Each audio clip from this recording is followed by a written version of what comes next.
प्रत्येक मंत्र बोलला तर मास आहे समजा, फट स्वाहा, जो पण कालभैरवाचा मंत्र आहे, फट स्वाहा, तर ते मास तोडून टाकायचं तुम्हाला. स्मशान ही जी जागा असती ती जागेचा कन्सेप्ट कसा घेतला पाहिजे? भय की साधनेची जागा? जगामध्ये जेवढ्या विद्या आहे, विद्यात आहे अंत, शेवट आणि प्रथम महादेवी. समशांचा भाष्य आहे कालभैरव. कालभैरव सिद्धी करणं म्हणजे महादेवापर्यंत पोचणं. आत्मा अमर आहे की ते भ्रम आहे? कोणी आला आणि बसला समशानमध्ये, नाही होऊ शकत. काल भैरव नेमकं कोण आहेत? कालभैरव हे महादेवाचा रुद्र अवतार आहे, जे रागात निर्माण झाले. जे भय आहे ना, भय, ते भय नकोय. ते भय जेव्हा मरतं ना, तर कालभैरव सिद्धी होती. मग मृत्यू शेवट आहे का सुरुवात? अहो, पाच तत्वाच्या शरीराला मुक्ती मिळणार आहे तिथं. तुम्ही कोणत्या जाती धर्माचे असू द्या ना राव, पैशावाला असू द्या ना, गरीब असू द्या, एकच सरणावर जळत होतो. काल भैरव हा रक्षक आहे की संवारक आहे? कालभैरव सिद्ध झालं तर आम्हाला पण सिद्ध करेल, प्रेतांना सिद्ध करेल. अहो, करण्यापेक्षा साधना करायसाठी सुद्धा कालभैरव सिद्धी करावं लागतं. करण्यापेक्षा होणार नाही. कोणी काही म्हणत असं, मी लावी कॅमेऱ्यावर बोलतोय नाही का, नग्न अवस्थेतच तुम्हाला बसावं लागणार. तुम्ही म्हणशाल कपडे घालून बसू, असं नाही. तुम्ही जसं म्हणले की गुरु लागतो, जर एखाद्याने गुरुशिवाय जर साधना करायला बसला 100% मृत्यू होणार. काय सिद्धी तर हा वक्कासित समशांत्र ह्यात हुल्ला वत्रहंकत्तशीत्र हा ककडपत्ती शाबरी त्रिबिंदांकत्ताकड यात्र्या मृत्यू लोकत्र वैक्षत्र्य आता कालभैरव सिद्धीत्र्या तंत्रविद्यात्र शंकत्र आदेशत्र्या. तुम्ही जर समजा बिना गुरुचे, बिना तंत्रविद्येचे जर बसलं, मृत्यूला तुम्ही स्वतःहून आमंत्रण देत आहे आणि आमंत्रण दिल्यासारखंच आहे आणि 100% मृत्यू होणार.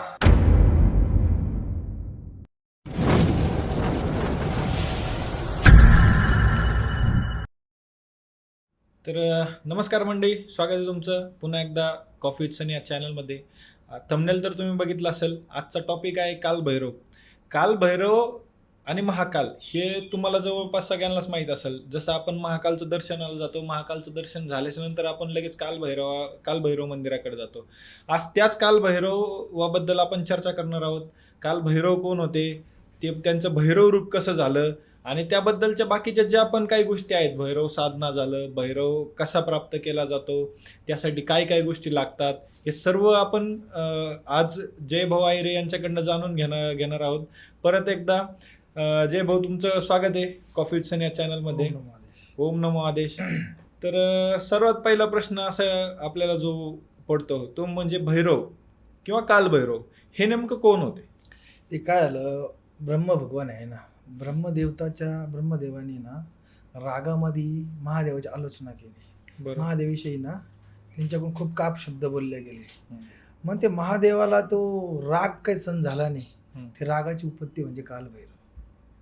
रागाची उत्पत्ती म्हणजे कालभैरव. म्हणजे ते राग जितका आला महादेवाला काय करू, त्यावेळेस ती उत्पत्ती झाली, ती तो अवतार झाला, तो कालभैरव, असा विषय. आता बरेच जण असं म्हणतात की कालभैरवाला सिद्ध करता येतं, कालभैरव साधना केली जाते. मग त्याच्याबद्दल काय सांगाल? कालभैरव सिद्धी आहे ना, कशी केली जाते ती? कालभैरवची सिद्धी 65 दिवसाची असते. 65 दिवसाची? 65 दिवसाची कालसिद्धी असते. त्याच्यासाठी तुम्हाला गुरुच्या आचरणातच करावं लागते. बिना गुरुची कालभैरव सिद्धी होऊ शकत नाही. कारण की तो पूर्णपणे तंत्राचा विषय, पूर्णपणे त्या गुरुच्या सान्निध्यातच कालभैरव सिद्धी होती. बरोबर. त्यासाठी काय सामग्री वगैरे काय लागतं? सामग्री तामसिक भोग आहे त्याला. जसं काय मदिरा, कच्चं मांस लागतं, मुरमुरे लागतात, या सगळ्या सामुग्र्या, उडीद, काळे उडीद असताना ते लागतं. ही सिद्धी प्राप्त करायला हे सामुग्र्या लागतात. आणि धुनी जाळावं लागते. धुनी लागते आपल्या चारी, आपल्या गोल भोवती ना धुनीचं लावले जाते. त्यावेळेस ती साधना गुरुच्या सान्निध्यात करावं लागते. आणि असं म्हणतात की ही स्मशान साधना आहे, ही स्मशानातच केली जाते. मग ही साधना स्मशानमध्येच होती, स्मशानमध्ये साधना होती. मग स्मशानचा आणि कालभैरवचा कसा संबंध येतो? मग स्मशानमध्येच कालभैरवची उत्पत्ती. सगळं काही कालभैरव, स्मशान सिद्धी करण्यासाठी कालभैरवच सिद्ध करावं लागतं पहिले. त्याच पुढच्या त्या खूप काही गोष्टी त्या पुढे सांगायला तुम्हाला मी. कालभैरव सिद्ध केल्यानंतरच पुढच्या स्मशानी जी विद्या आहे ना, तामसिक विद्या आहे ना, या स्मशान विद्या आहे ना, असं नका म्हणू का तामसिकच विद्या केल्या तर कालभैरव चांगले पण कामं होता. कालभैरव हा भगवंत आहे, हा देव आहे, त्याच्या साह्याने खूप चांगले पण कामं होतात. म्हणजे ना लोहा को काटताय, तसं एखाद्याला बहारी बाधा आहे तर कालभैरवच्या साह्याने त्यांच्या गुरुमंत्रांनी ना समोरच्याचं कल्याणच होतं. बरं, आम्हाला थोडंसं डिटेलमध्ये सांगा या साधनेबद्दल. काल भैरव सिद्धी करायची म्हटलं ना तर ही समशानमध्ये करावं लागते. हम्म. आणि ती साधारण मनुष्य कोणी काय करू शकत नाही. हम्म. ज्याच्याकडे काही सिद्धी प्राप्त आहे, हम्म. जो सिद्धी प्राप्त केलेली आहे, हम्म. सिद्धीमध्ये त्याचे भरपूर वर्ष गेलेले आहे, असा एखादा नवीन माणूस आला आणि मला काल भैरव सिद्धी करायचं, ते होऊ नाही शकत. त्यासाठी तुम्हाला गुरुच्या सानिध्यात राहावं लागेल, गुरुभक्ती करावं लागेल. गुरुभक्ती झाल्यानंतरच तुम्ही काल भैरव सिद्धी करू शकता. काल भैरव सिद्धी करताना तसं कच्चं मांस लागतं, मदिरा लागणार, हां, काळे उडीद लागता, आपली लाह्या, जे आपला पोहे असता ना, भत्ता, हां, मुरमुरी, त्याला मुरमुरे म्हणता काही ठिकाणी, बरोबर. मुरमुरे लागता याची, आणि धुनी लागते. आणि ते ती सिद्धी 65 दिवसाची असते. आणि करताना गुरुच्या सानिध्यात होती. करताना जसं तुमचा गुरुला तुमच्या पाठीमागं बसावं लागतं आणि जे काही गुरुने मंत्र दिलेले असतात ते मंत्र बोलावं लागतं. मग तुमच्या आजूबाजूला पूर्ण रिंगण केलेलं असतं. रिंगणात पूर्ण बाजूने जाळ लावलेला असतो, म्हणजे रिंगणात पूर्ण जाळ लावलेला असतो. गौरी भस्माचा पूर्ण जाळ लावलेला असतो. आणि करताना समजा तुम्ही काल भैरव सिद्धी चालू केली, पहिल्या दिवशी तुम्हाला आहे ना काळ्या कुत्र्याचं दर्शन झालंच पाहिजे. आणि काल भैरव सिद्धी करताना ते पण भगवंताला आचरणात आणावं लागतं का मी जे पण सिद्धी करणार, जे पण तुला प्राप्त करणार ते सात्विक आणि चांगल्या कर्मासाठी करेल, चांगलं कार्य करेल, तरच ती पूर्ण होणार. तुम्ही तुमच्या मनात जर वाईट आहे तर काही होणार नाही. तर ती सिद्धी खूप काही त्याच्यामध्ये करण्यासारखं, खूप काही तंत्रमंत्र मी सांगू नाही शकत. पण मग त्या 65 दिवसामध्ये ना हवन पण केला जातो, समशानमध्येच केला जातो. समशान होम हवन असतो. तुम्हाला सगळ्यात पहिल्या दिवशी तुम्हाला कुत्र्याचं दर्शन होणार, काळ्या कुत्र्याचं, काळ्या कुत्र्याचं दर्शन होणार. ते आलं म्हणजे समजायचं की तुम्हाला सिद्धी प्राप्त होणार आहे. आणि पण त्याच्यात अजून एक लॉजिक आहे. समजा तुम्हाला पहिल्या दिवस आला, तुम्ही सिद्धी प्राप्त केली, तुम्हाला 10 दिवस तुमचा जो जाळ आहे ना रिंगण, ते 10 दिवस त्याची स्थिती तुमच्यापासून लांब राहणार. 11व्या दिवशी तो जाळ रिंगण थोडं जवळ केलं जातं. मग 7व्या दिवशी 8व्या दिवशी जर तुम्हाला बार कुत्र्याचं दर्शन जर व्हायला लागलं, समजा तर तुमच्या भक्तीमध्ये खोट आहे काहीतरी. वारंवार पण ते कुत्रं आलं नाही पाहिजे. वारंवार जरी आलं ना, समजा तुमच्या भक्तीत काहीतरी खोटे, तुम्ही गलत कार्यासाठी त्याला सिद्ध करताय भैरवाला, काल भैरवाला, आणि ती सिद्धी काय कोणी पण नाही करू शकत बरं का. पण तुम्ही म्हणशाल मी काल भैरव सिद्धी करलं, त्याच्यासाठी पहिले तुम्हाला भरपूर ज्ञान हवं, अघोरी अस्त्र तुम्ही जागृत केलेलं हवं, वेताळ जागृत केलेला हवा. हे केल्यानंतर सुद्धा काल भैरव सिद्धी होत नाही. पण ते सत्य धर्माने जर केलं तर होणार. 10 दिवस समजा पहिला दिवस झाला, कुत्रं आलं, ते तुम्हाला दर्शन दिलं, दुसरा दिवस, तिसरा दिवस, चौथा दिवस, 5वा दिवस, 6व्या 7व्या दिवशी कुत्रं वापिस आलं, समजायचं तुमच्या भक्तीत काही खोट आहे. मग तुमचा गुरु तुमचे तर डोळे लावलेले राहणार आहे, गुरु मागं राहणार आहे. समजा 10 दिवस झाले, 11व्या दिवशी ना बाहेर जास्त आवाज येणं चालू होतो. कुठे? समशानच्या बाहेर, मधी नाही येणार आवाज, मधी बाहेर नाही का तुम्हाला आवाज येणं चालू होऊन जाईल. समजा तुम्हाला आवाज यायला लागले, मग गुरु काय करतो, सगळं काय गुरुच्या हातात असतं. गुरु काय करतो, आपल्याला तिथं जसं समशानची चिता आहे ना, चितेचा जो भस्मा, चितेचा जो काही जळते चिता असतात, हे काय करतात, ते जळती चित कधी थंडी होते तिने, मग तो जळती चितेचं आहे ना भस्म आहे ना, जे आग आहे ना, आग ती आपल्या होमात आणायची, प्रॉपर होम होतो तिथं. मग 10 दिवस तुम्हाला 11व्या दिवशी होम लावायचा आहे तिथं. म्हणजे गुरुने मंत्र दिले, ते मंत्र जप करायचा, मंत्र जप करावा लागतो. पहिल्या दिवशी 11वा झाला, 12वा झाला, 13वा झाला, 14वा झाला, मग तुम्हाला आहे ना तुमच्या बॉडीमध्ये ना तरंग निर्माण होणार, तुम्हाला बॉडीत त्रास व्हायला लागतो, श्वास तुमचा खालीवर व्हायला लागणार. मग आपल्याला हे सांभाळण्यासाठी गुरु तिथं हवाच. गुरु बेगर एकटे नाही बसू शकत. तुम्ही समशानमध्ये गेले एकटे काल भैरव सिद्धी कराल तर ते खोटं आहे, त्या गोष्टी होऊ नाही शकत. गुरु लागतो. गुरु तुम्हाला नका मंत्र शिकवणार. मग प्रत्येक मंत्र बोलला, समजा आता तुम्ही जी सामुग्री आणलेली बरोबर, प्रत्येक मंत्र बोलला तर मास आहे, समजा फट स्वाहा, जो पण काल भैरवाचा मंत्र आहे, फट स्वाहा, तर ते मास तोडून टाकायचे तुम्हाला. तुमचे 10 दिवस गेले, 10 दिवस गेले, रोज तुम्हाला नवीन मास आणणं आहे कच्चं, रोज त्या 10 दिवसात तो हवन करायचा आहे. 10 दिवस झाले, 20 दिवस झाले, म्हणजे 21व्या दिवशी तुम्हाला मग ते उडीदचं हवन करायचं आहे. मग आणि सगळ्यात पहिले तुम्हाला ते जे तुम्हाला एक चक्र तयार करावं लागतं, त्रिकोणी चक्र असते, चक्र तयार लागतं. त्याच्यामध्ये ना 5 प्रकारचं ना वेगवेगळं तेल असतं, समजा नाही का, आपलं आपण तिळीचं तेल वापरतो हां, आणि काही ना काही काही आपल्या ना कुठंतरी रक्ताचा सुद्धा त्या दिवेमध्ये ना अंश पाहिजे, आपल्या स्वतःच्या रक्ताचा. आणि तेव्हा तो दिवा तुम्हाला 65 दिवा आहे ना, 65 दिवस हा दिवा प्रज्वलित करायचा आहे तुम्हाला. त्यावेळेस तुम्हाला तो भगवंत काय करतो, जळायला तर दुनिया जळली पाहिजे, पण त्यात तुमचं रक्त पण जळायला पाहिजे, तरच तुम्हाला कालभैरव सिद्धी होणार. असं कोण येणं काही पण करेल तसं नाही होऊ शकत. खूप त्याच्यात आलोचना आहे, खूप त्रास आहे, खूप. आणि ते पण नग्न अवस्थेतच तुम्हाला बसावं लागणार. तुम्ही म्हणशाल कपडे घालून बसू, असं नाही. आणि सिद्धी लावली तर ती पूर्ण करावं लागणार, नाही तर अर्ध्यामध्ये जर सोडली ना तर सिद्ध होणार नाही. आणि खूप काही मंत्र आहे, काही शाबरी मंत्र आहे त्याच्यात. अघोरी शाबरीमध्ये जे वेताळाकडून प्रकट झालेले मंत्र आहे, ते पण जसं ते नागाश्वत्थ वृक्षावर जे काही बीर होते, त्या बीराचा उपयोग पूर्ण कालभैरव सिद्धीत होतो. आणि कालभैरव सिद्धी केल्याशिवाय प्रेत साधना होत नाही. कालभैरव सिद्धी करावाच लागती, तेव्हा प्रेत साधना होत नाही. त्या टायमाला मग जसं आपण कालभैरव सिद्धी करायला लागलो ना, मग ते जे प्रेत आहे ना ते आपल्याला त्रास द्यायला लागतात. का ती सिद्धी प्राप्त झाल्याशिवाय ना तुम्हाला प्रेत सिद्ध करता येणार नाही. मग तो काय करतो, स्वतःचं कमजोरी ना माहीत पडते ना. समजा कालभैरव सिद्ध झालं तर आम्हाला पण सिद्ध करेल, प्रेतांना सिद्ध करेल. मग ते काय करता, खूप त्रास द्यायला लागता. तुम्हाला एवढा आक्रोश येतो, समशान एवढा आवाज यायला लागतो, आपल्याला आपल्या कानामध्ये एवढा आवाज यायला लागतो, अक्षरशः आपण तिथून पळ काढू एवढा त्रास द्यायला लागता. तुम्हाला नाही का हटकून स्पर्श होतो, एका सापाचा स्पर्श होणार, हां, भुंगे अंगाला लागणार, हां, माशा नाही का, माशा कानात जाणार, इकडं नाकात जाणार, तुम्हाला तो त्रास द्यायला लागतं ते. मग याच्यातून पुढं जायचं आहे. याच्यात पुढं जाता जाता जाता जाता 30 दिवस झाले. 30 दिवस झाल्यानंतर मग तुम्हाला तो मुरमुरेचा अभिषेक, मुरमुरेचं हवन करावं लागतो. मुरमुरेचं हवन जर झाला, आता प्रत्येक हवनामध्ये प्रत्येक नका अघोरी विद्येची अलग अलग भाषा तर निर्माण होतं तिथं.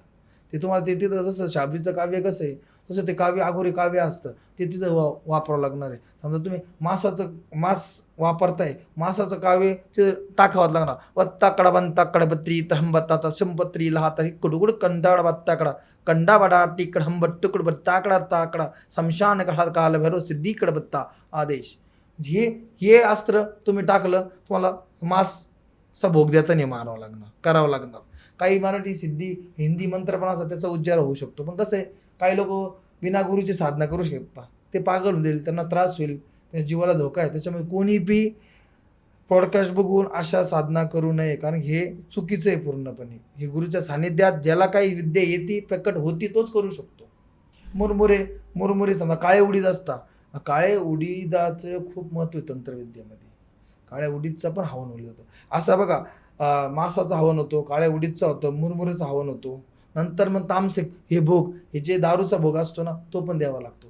जसं आपण आपले हे टाकतो, तूप टाकतो आपण फटसवा, तसं त्या हवनामध्ये त्या प्रेताच्या चितेच्या ज्वालामध्ये ना आपल्याला तो पण भोग टाकावा लागतो. त्या असं करता करता करता करता कालभैरव सिद्धी खूप मोठी आहे, पण ती एका दिवसाची नाही, 21 दिवसाची नाही, 41 दिवसाची, ही आहे 65 दिवसाची पूर्णपणे. उज्जैनचे जे महाकाल आहेत त्यांचं आणि कालभैरवाचं मंदिर आपण जवळ बघतो. तर मग ह्या सिद्धी करताना आपल्याला महादेव स्वतः मदत करतात. महादेवाचाच अवतार आहे ना तो महादेव. तुम्हाला शमशानचा बादशाह आहे कालभैरव, शमशानचा बादशाह आहे कालभैरव. कालभैरव सिद्धी करणं म्हणजे महादेवापर्यंत पोचणं. महादेवापर्यंत पोचलं तर कालभैरवाला जवळच जाणे. मग कालभैरव शिवाय महादेवापर्यंत पोचणार नाही तुम्ही. बघा, संन्यासी लोक, हिमालयातले लोक अवरात्र तप करतात कालभैरवासाठी, पण एका दिवसात, 4 दिवसात, 8 दिवसात, आणि ब्रह्मचार्य पाळावं लागतं. जरी तामसिक भोगी ब्रह्मचार्य पाळावं लागतं. ब्रह्मचार्य पाळल्याशिवाय ती विद्या पण पुढे येणार नाही. ती कावळ्यांचा थवाच्या थवा शमशानमध्ये यायला लागतो. हां, म्हणजे तुम्ही तिथं बसू शकत नाही असा माहोल होतो. तुम्हाला असं वाटतं, एक काळ असा येतो का त्या शमशानमध्ये गुरु आणि तुम्ही असता, पण तुम्ही नसता. पूर्ण भूतप्रेत. आणि एक टाइम असा येतो, समजा 41 दिवसांत एक टाइम असा येतो, ते शमशान किती जागृत आहे ती सुद्धा आपल्याला समजायला लागते. शमशान किती भूत जागृत आहे. समजा लेडीज भूत किती, जेंट्स भूत किती, कसे काय, किती जागृत, ही स्मशान किती जागृत आहे बाबा, ते सुद्धा आपल्याला कळायला लागतं. काय आता जसे जसे दिवस वाढायला लागतं ना, भूतसुद्धा त्रास देतात. काय त्यांना माहिती यांनी जर कालभैरव सिद्धी जर केली, भैरव सिद्ध जर झाला, तर हा आपल्याला सिद्ध करणार. कोणी कोणाची कमजोरी सांगत नाही. कंडाकडा फल्लास्य सल्यंत्र विश्यलैत्र हात हंकत हात मशांत्र बेयात्र शमशानेत्र कहोत हात काल भैरवत्र वित्त हात वटक भैरवत्र बिला संकत्र हात महाकाल का हात महाकाली कलकत्ता का हात बंगात्री शंकत्र गात्र्या काल भैरव सिद्धीत आदेश. ज्यावेळेस ते मरमर टाकशाल तर हा मंत्र वापरला. प्रत्येक ठिकाणी वेगवेगळ्या मंत्राची उत्पत्ती होती. काल भैरव सिद्ध करताना जर समजा त्या स्मशानमध्ये जर पिंपळाचं झाड आहे, समजा पिंपळाचं झाड आहे, तर स्मशान आहे, काही स्मशान आहे, तिथं पिंपळाचं झाड आहे आणि तिथं आजूबाजूला जर कुठं हनुमंताचं मंदिर आहे, हां, तो तर कालभैरव सिद्ध लवकर होतो, लवकर व्हायला लागतो. कारण की ते मग आपण काय करायचं, ज्यावेळेस आपण मुंजाचं बीर जागृत केलेलं असतं, अगोरी मुंजाचं बीर जागृत केलेलं असतं, हां, आणि वडामध्ये जी काही शक्ती आहे, अगोरी शक्ती ते जागृत केलेल्या असतात, तर कालभैरव काय करता, ह्या दोन शक्त्या, हे जे भूतप्रेत बाधा जे आहे ना, जे कावळे त्रास, कुत्रे जास्त भुकतात, आपल्याला खूप त्रास होते, साप विकून तिकून फिरतात, म्हणजे आपल्याला आहे ना, आपले डोळे बंद असतात, आपल्याला सगळं विभूती होती, आपल्याला सगळं समजायला लागतं का मला माझ्या जवळ साप चाललाय भाऊ, पण तिथंच आपल्याला जिंकायचं आहे. आणि जर हे बीर जर हनुमंताचं मंदिर जवळ आहे समजा, आणि पिंपळाचं झाड जवळ आहे आणि वडाचं झाड जवळ आहे, हे काय करता, हे आपल्याला प्रोटेक्ट करता. हे जर लांब असलं, सहज तर कुठं राहत नाही, एखाद्या स्मशानमध्ये जर असलं समजा, मग तिथं लवकर साधना होईल बा आपली, मग तिथं आपल्याला काय होणार, जास्त त्रास नाही होणार आहे, त्रास होणार नाही जास्त. आणि स्मशानमध्ये समजा नाही का तुमची साधना चालू आहे, जर सुदैवानी तिथं तर रोज जर प्रेत जळायला लागलं, रोज जर प्रेत जळायला लागलं, मग तुमच्या भक्तीला लवकर धार निर्माण होईल. तुम्ही काय करता, ते जे नवीन शव जळता ना, ते शवसुद्धा तुमची ना काल सिद्धी करताना मदत होती. कारण की ते कसं आहे, ते अंगार नवीन जन्माला येते ना, तिथं आपल्याला रोज भस्म रोज लागणार आहे, बरोबर. आपण काय करतो, रोज आहे ना त्याला वाचवतोय फक्त, पण ज्यावेळेस नवीन नवीन चिता जळणार आणि चितेची जी आग आपल्याला मिळणार, तर आपल्याला त्याचा फायदा जास्त होतो. मग ती सिद्धी लवकर प्राप्त होते. पण ती सिद्धी करताना तुम्ही त्याला मागणार का याच्यावर पण डिपेंडेड आहे. जास्तीत जास्त लोक त्याच्यातच फसतात. काय मागितलं असतं, काही लोक ऐश्वर्य मागायला लागतात ना, ऐश्वर्य मागायला लागला का तो आपला कार्यक्रम दाखवून देतो. चला ठीक आहे, तुम्ही त्याला कालभैरव सिद्धी द्या, समजा असं करता करता करता करता सिद्ध झालाच, तो तुम्हाला विचारतो ना काय कशासाठी मला सिद्ध केलं. मग आपण मागितलं का मला धन दौलत पैसा पाणी दे, तो तुमच्यापुरती देतो, पण तुमचे मुलं तुमचे बायको पोरं यांना तो संपवायला लागतो. तर जेवढं दिले सगळं काढून घेतो तो. मागताना काय मागा, का जिथं तुझी गरज पडल चांगल्या कार्यासाठी, मी माझ्या स्वतःसाठी कधी बी तुझी मदत नाही मागणार, दुसऱ्याचं कार्य करण्यासाठी तुझं जर सिद्ध होत असेल तरच माझ्या जवळ आहे, मग तो आपल्याला जास्त सिद्ध व्हायला लागतो. असं आहे त्याचं. ते करण्यासाठी ना म्हणता ना, शेरगा कधीला कलेजाच्या, असं भांडगुळ कोणी पण नाही करू शकत. कोणी आला आणि बसला स्मशानमध्ये आणि नाही होऊ शकत. काल भैरव नेमकं कोण आहेत? काल भैरव हे महादेवाचा रुद्र अवतार आहे, जे रागात निर्माण झालेला. राग म्हणजे नेमकं ब्रह्मदेवतांनी त्यांच्याविषयी आलोचना केल्या होत्या, त्यांच्याविषयी नावं ठेवली ते महादेवाला राग ज्या टायमाला आला त्या कालभैरवची उत्पत्ती झाली, कालभैरवचा अवतार झाला म्हणावं लागेल. आणि तो अवतार जगापुढं स्मशानमध्ये तो अवतार देवाच्या रूपात पुजला गेला आणि देवच येतो. कालभैरव वाईट नाही, लोकांच्या नजरेमध्ये कालभैरव ही शक्ती आहे, वाईट आहे, तामसिक भोग आहे, पण ते त्याचे ना ती स्मशानी भोग आहे, त्या हिशोबाने तो ते घेतो, पण त्याचे काम पण चांगले होतात. तुम्ही एखाद्याच्या जीवाच्या शेवटच्या क्षणाला जर कालभैरवची शक्ती त्याच्यावर पडली, स्मशानचा राजा आहे तो, त्याच्या व्यतिरिक्त काय होणार नाही. एखादा मरणार व्यक्ती त्याच्या आशीर्वाद, त्याच्या गुरुमंत्रांनी, त्याच्या बीजमंत्रांनी तो जागृत होणार, समोरचा मरण्याच्या दारातून बाहेर येणार. हे पण कालभैरव काम करतो. कालभैरव वाईट थोडी कामं करतो, कालभैरव देव आहे म्हणून त्याला पूजल्या जातं. आणि जसं प्रत्येकाची आवड आहे तशी त्याची मंदिर आवड आहे. आणि त्याला सिद्ध करताना कच्चं मांस वगैरे लागतं समजा, ते जे आजूबाजूचे दैवत आहेत जे आहे ना, ते सगळे भूतप्रेत आत्मा, त्यांना पण शिडकल्या जातात, त्यांना पण दिलं जातं ना गप्प बसवण्यासाठी. हे 2-3 प्रकारच्या वेगवेगळ्या पद्धती त्या. आता आपण जनरली जसं म्हणतो कालोके काल महाकाल, आता कालाचा स्वामी म्हणून काल भैरवला किंवा मग महाकालला आपण बघितलं जातं. महाकालापर्यंत पोहोचायसाठी कालभैरवची साधना करावं लागेल. तुम्ही डायरेक्ट महादेवाला ते म्हणता ना, बाप तक पोहोचने के बेटे के पास जाना पडेगा तभी तो बाप की लिंक लगेंगे. तसं होऊ शकत नाही. काल भैरवला काळाचा स्वामी का म्हटलं जातं? मग तुम्ही त्याची सिद्धी केली ना, मग तो तुमचा काळ सुद्धा बाजूला करू शकतो ना. तुमच्या वाईट काल भैरव भय, आणि तुम्हाला सांगा काल भैरव सिद्धी करताना ना तुमच्यात जे भय आहे ना, ते भय नकोय. ते भय जेव्हा मरतं ना त्याचं काल भैरव सिद्धी होती. काल भैरव भय नष्ट करणं, त्याला म्हणजे जे आपलं काल आहे ना, काळ येणार आपलं वाईट काळाला नष्ट करणं म्हणजे काल भैरव. मग ह्या साधनेचा अघोरी साधनेशी काही संबंध आहे? अघोरी साधनेबद्दल तुम्हाला सांगू का, अघोरी साधना करायची जर असेल ना, मग पहिले काल भैरव सिद्ध करावं लागेल. प्रेत साधना, शव साधना ही करण्यासाठी पहिले काल भैरव सिद्ध केल्याशिवाय ती साधना पण होणार नाही. तिची लिंक आहे काल भैरवकडे अटकलेली. तुम्ही ज्या काही प्रेत साधना करताय, प्रेतबद्दल बोलायचं तुम्हाला, प्रेत साधना करायची, तुम्ही काल भैरव सिद्ध केल्याशिवाय प्रेत तुम्ही समशान मी जाऊ नाही शकत. तो तुम्हाला बसू देणार नाही तिथं. काल भैरवची साधना ही कोण करू शकतं? काल भैरव तो साधक जो असेल, जो साधक आहे, तांत्रिक, अघोरी असतो, अवघड असतो, तांत्रिक असतो आणि साधक असतो. तंत्रविद्यावाला काल भैरव सिद्धी करू शकतो. साधक का नाही करू शकतो? साधकाला तेवढी ना त्याच्यामध्ये ना माहिती नाही राहत. आणि ही साधना तंत्रविद्यावालाच करू शकतो, ज्याला तंत्रविद्या ऑलरेडी येते. वल्लासल्या वताल्या आता काल तहिल्ला असल वत्र यात्रा भैरवत्र बी तंत्र कहूँ अंगा सिक्क यात्रा वंगा मंगा विंग भंग मंगा दंग वंदांत्रया नंक तहत काल काल सर्प काल भैरवत्र बी हांत आदेश. तुम्हाला ती विद्या करायसाठी तंत्रविद्याची आवश्यकताच आहे. ज्यावेळेस तुमच्या अटॅक होतो ना, समजा तुमच्यावर अटॅक होतो, आणि जसं ते अटॅक होतो ना, तुमच्यात पण एनर्जी लेवल पाहिजे. तुमची एनर्जीने तुम्ही चालले नाही का समशान साधना करणं नाही हो. तुमची तेवढी ताकद हवी ना. तुम्ही मला सांगा, त्याचं रूप जरी पाहिलं ना, ज्यावेळेस तो समोर येणार आहे ना, बरं का, अहो त्याचं समोर यायच्या पहिले आहे ना, हे जे भूत प्रेत डाकीन यशकिनी सगळ्यात ना, हेच तुम्हाला संपून टाकाल. त्याचं रूप यायच्या पहिले यांना संपन्न ताकद तर तुमच्यात असेल ना, तर तुम्ही काल भैरव सिद्ध करू शकता. तुम्ही म्हणशाल जगी जाऊन बसू, गुरु पण त्या लेवलचा राहतो. अहो तुम्हाला समशानमध्ये कच्चा मांस सोडून द्यायचे, मदिरा द्यायचे, तुम्ही तामसिक भोग देणार आहे या सगळ्या शक्त्यांना, त्याला तुम्ही ना त्याला लालच देणार, तेव्हा तुमच्या जवळ येणार आहे.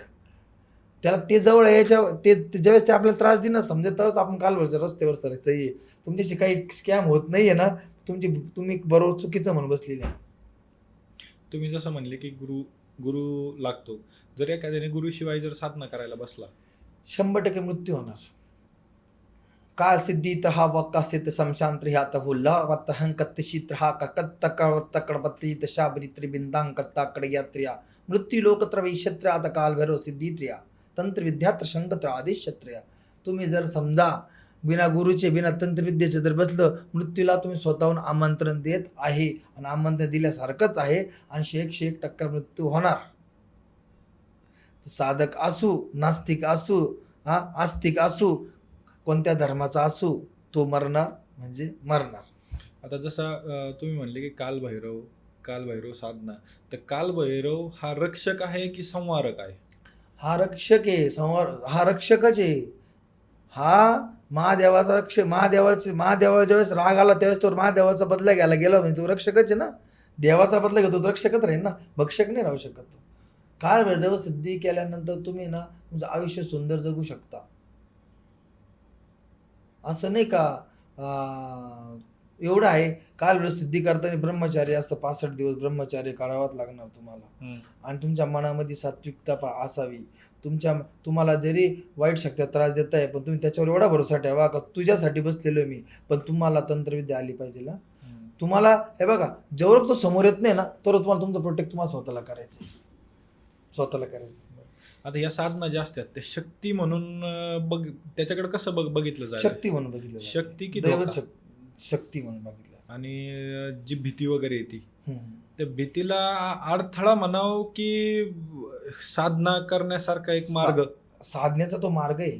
आपल्याला जर कोणती गोष्ट जर फ्रीमध्ये मिळायला लागली ना, तर प्रत्येकाने केली असती, समजलं. आणि ती समशानमध्येच करायची. तुम्हाला जितकी जळती चिता तुम्हाला मिळणार, तेवढा तुमचा ना विद्येमध्ये धार मिळणार, तेवढं तुम्हाला तो कालभैरव लोक सिद्ध होणार. शेवट तुम्हाला ना काळे कुत्रे एक नाही खूप यायला लागतात समशानमध्ये. असं वाटतं का एवढा मोठा मेळा आला पडून, मग समजायचं का आपण आता सही मार्गाला आलोय आता. आणि शेवट एक टाइम येतो, कालभैरव समोर येतो, आणि तो समोर यायची आपल्यामध्ये तेवढी धाडस, तेवढी विद्या, तेवढं पवित्रता. हे बघा, मर म्हणून जायचंय तिथं. काय मर म्हणून जायचंय, आणि भरोसा त्याच्यावर ठेवायचा. कोणावर? कालभैरव. कालो का काळाचा तो देवता आहे, तो काळ हिरावून घेतो, आणि तो त्याच्यावर जर तुमचा भरोसा आहे ना, तो काळ पण तुमचा चांगला करणार. कालभैरव भय जेव्हा जातं ना, बरं का, हे बघा साधारण गोष्ट आहे ना, समशान लोक घाबरतात. अहो 5 तत्वाच्या शरीराला मुक्ती मिळणार आहे तिथं. तुम्ही कोणत्या जाती धर्माचे असू द्या ना राव, पैशावाला असू द्या ना गरीब असू द्या, एकच सरणावर जळतो तो, आणि तिथं त्याला मुक्ती मिळते. ती जागा पवित्र कसं काढू शकते? पवित्र आहे ती जागा, ती जागा पवित्र आहे. तुमचा बघायचा दृष्टिकोन आला की, आणि तुम्ही जेव्हा जसं तुम्ही मागणार आहे ना, जैसे कर्म तैसे फळ. तुम्ही कालभैरव सिद्धी करताना ना चांगल्या कर्माने मागा. तो त्रास जरी देताय शक्त्या, वाईट शक्त्या का त्रास का देता, तो जर सिद्ध झाला ना तर बाकी पुरे तंत्र सिद्ध होणार आहे.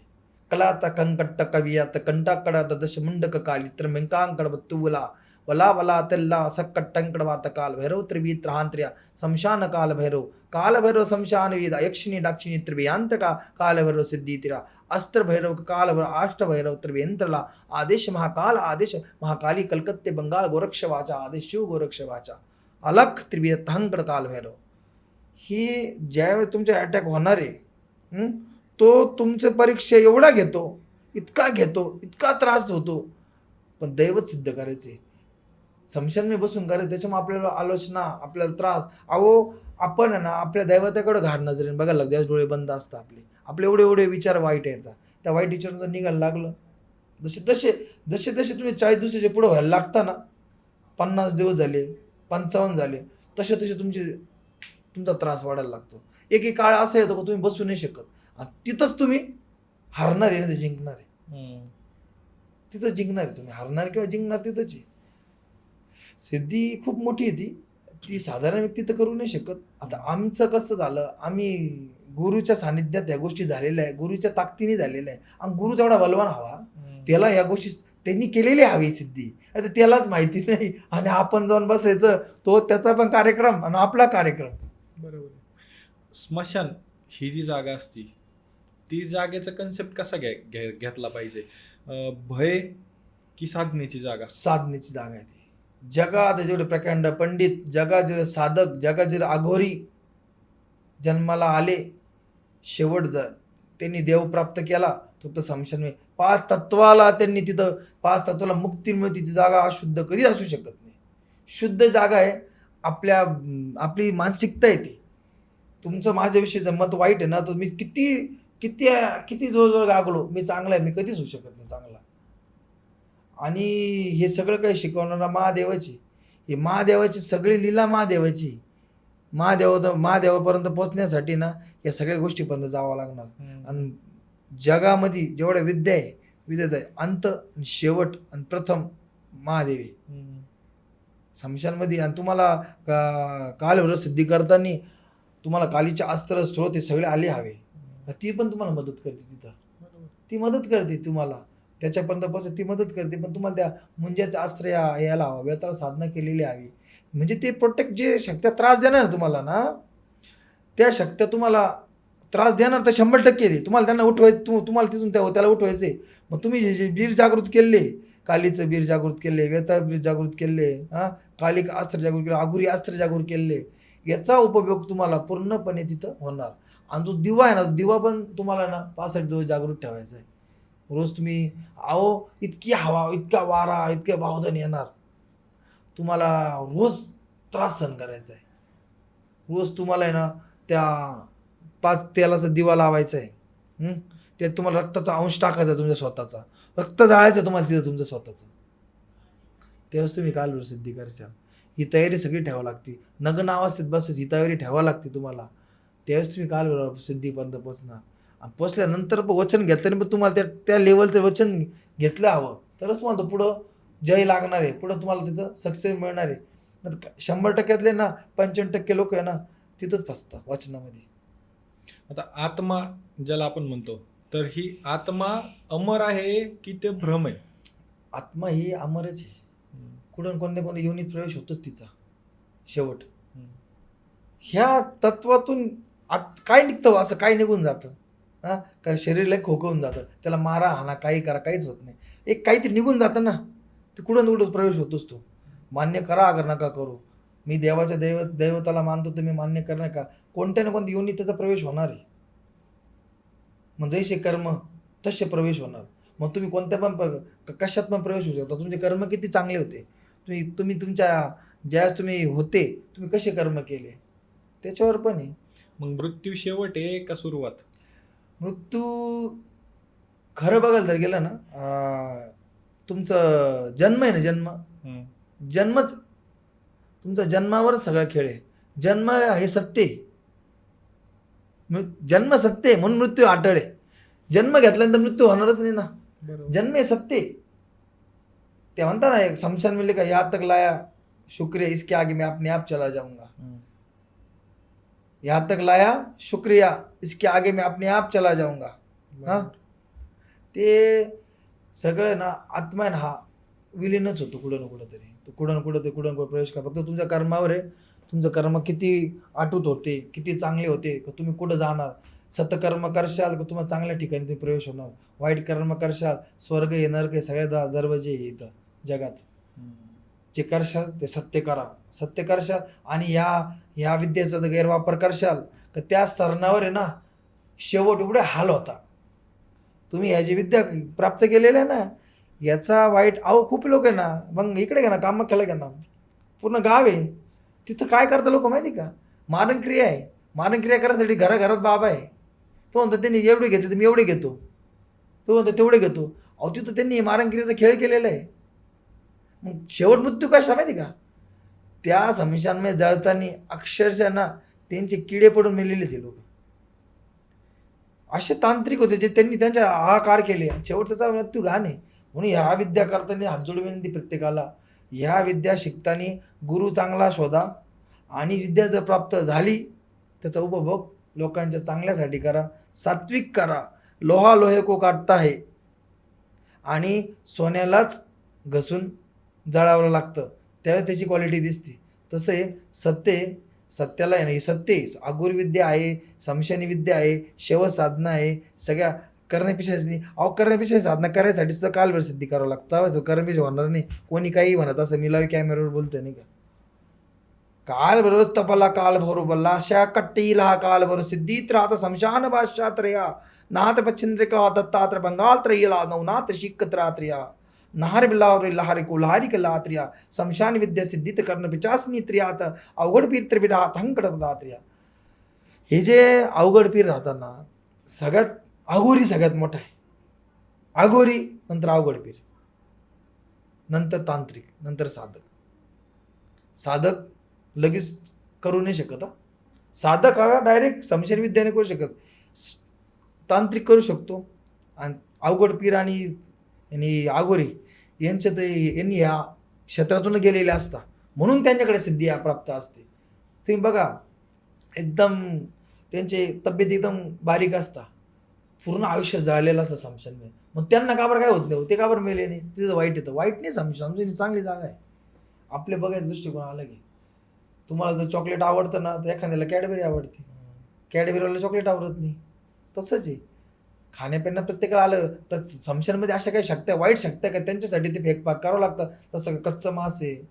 मग तसं बघा कच्चं मांस दिल्यानंतर मदिरा द्यावं लागतं, मदिरा दिल्यानंतर नंतर बघा तुम्ही काळ्या उडीत द्यावं लागते. मग ते थोडं शुद्धतेकडे जायला लागतं. ते जसं जसं शुद्धीकडे जायला लागेल ना तसं कालभैरवाची सिद्धी प्राप्तच्या पहिले तुम्हाला मांसाचा भोग आहे. 10 दिवस मांसाचा भोग द्यायचा आहे. नंतर तुम्हाला नाही का याचा भोग द्यायचा आहे, मदिराचा भोग द्यायचा आहे. नंतर तुम्हाला बघा कुडीदाचा भोग द्यायचा आहे. नंतर तुम्हाला आहे ना मुरमुरचा भोग द्यायचा आहे. भोग चेंज व्हायला लागतो. शमशानमध्ये चिता जी जळती त्याच्यावर हवन केल्या जातो तेव्हा कालभैरव सिद्धी होती. जे आम्हाला मंत्र दिलेले असतात ते मंत्राच्या आळ्या त्या शमशानमध्येच द्यावा लागतात. आळ्या द्यावा लागता, मंत्र उच्चारणा करावं लागती. मग जसं तुमचा रोज नवीन जन्म आहे पण रोज नवीन जन्म आहे. रोज लढायचे तुम्हाला, रोज. शमशान दबवा कसित शमशान इत्र बहा कथा वित्त मृत्यू लोकत्र विहात यम देवता आता आमंत्रित शंभुक लात्रिया शिव शंभोत लात हिकडं काल भैरव सिद्धी त्रिव्यात्रिया. म्हणजे तुम्हाला रोज मारायचंय, त्याच्यापर्यंत पोचायचंय. तर त्याच्यापर्यंत पोचल, त्या शमशान में बसून जर पोचायचंय तुम्हाला, तर रोज मारायचंय तुम्हाला. रोज मारशाल, रोज मरणाच्या दारात उभं राहायचंय आणि तिथून जिंकून यायचंय. रोज मारायसाठी बसायचंय आणि तिथून जिंकून यायचंय. म्हणून विद्या पाहिजे तुम्हाला. म्हणजे साधारण व्यक्तींनी साधना करू नये. ज्याच्याकडं काल सिद्धी आहे त्यांनी, त्याच्या ज्या गुरुकडे काल सिद्धी आहे, ज्या गुरुनी त्याचे काल सिद्धी केल्यानंतर कर्म चांगले केले, लोकांचा उद्धार केला, लोकांना पुढं आणलं, लोकांचे जनकल्याण केलं, त्या व्यक्तीकडे तुम्ही ना काल सिद्धी शिका. शिकताना पण त्रास भोगा, भोगला त्रास, पुढं तुम्हाला कार्यक्रम तुमचा सत्यतात प्राप्त होणार. मग तो तुमच्या पुढे एक दिवस 65-60 दिवसानंतर तो तुमच्या पुढे यायला तो तुम्हाला मग डोळे बंद असता, सूक्ष्म रूपात आहे ना काहीतरी प्रतिकृती दिसायला लागते तुम्हाला. असे डोळे बंद राहतात आपले, छोटं छोटं छोटं. मग हे आपण गुरु सांग मला असं, पहिले आपला भास वाटतो तो, कारण की आपण खूप पापड बेलेले राहता. आता पहिले भास यायला लागतो, काय काहीतरी दिसते. मग आपण गुरुला म्हणतो, बाबा मला असं असं दिसलं, बाबाजी मला असं दिसलं, हां का मला मग गुरु म्हणतात ते मंत्रावर तू जोर दे, मंत्रावर जोर दे. आणि असं काहीच नाही, काल सिद्धी करताना स्वतःला प्राशन करावं लागतं. हे लोक म्हणतात मळमूत्र खावं लागतं, हे ते, हे अशा काही गोष्टी नाही. हे लोक आहे ना कोणी करावं नाही म्हणून अशा घाण गोष्टी सांगतात.